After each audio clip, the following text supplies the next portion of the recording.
आज आम्ही गेलो होतो अमरदेवीच्या दर्शनासाठी.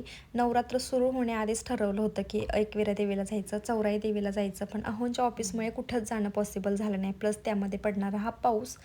आज हे ऑफिसवरून लवकर घरी आले होते. म्हणजे दसऱ्याच्या आदल्या दिवशीचा हा व्लॉग आहे. तर म्हटले, की चला आपण तिकडे दर्शनासाठी जाता. लास्ट इयर पण आम्ही इकडे आलो होतो. त्यावेळेस आम्हाला संध्याकाळची मस्त आरती भेटली होती. पण ह्यावेळेस आम्हाला यायला फक्त 10-15 मिनिटं लेट झाला. त्यामुळे आरती काही भेटली नाही. विचार केला होता की मुखदर्शन घ्यायचं म्हणून, पण परत हे बोलले की आपण एवढ्या लांबून आलोच आहोत तर आपण लाईनमधून दर्शन घेऊयात.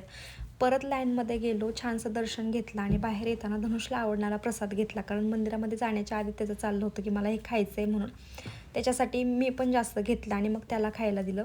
बाहेर आल्याच्या नंतर मग गणपती बाप्पांचं पहिल्यांदा दर्शन घेतलं. तिथे छान फोटोज वगैरे क्लिक केले आणि त्याच्यानंतर मंदिराच्या बाहेर आलो. मंदिराच्या बाहेरच ना एक छोटीशी यात्रा भरलेली होती. म्हणजे असं बांगड्यांचे स्टॉल्स किंवा गळ्यातले वगैरे असं काय काय.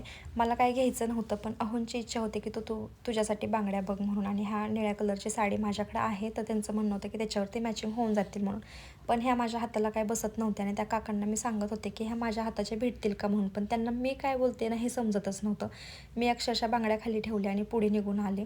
मग धनुषला खेळणं घेतलं आणि तो आज ना खूप काहीच रडला नाही. म्हणजे दरवेळेस त्याचं असं असतं की मला हे नको ते दे असं, पण काहीच रडला नाही. त्याने एकच खेळणं घेतलं आणि लगेच बाजूला झाला.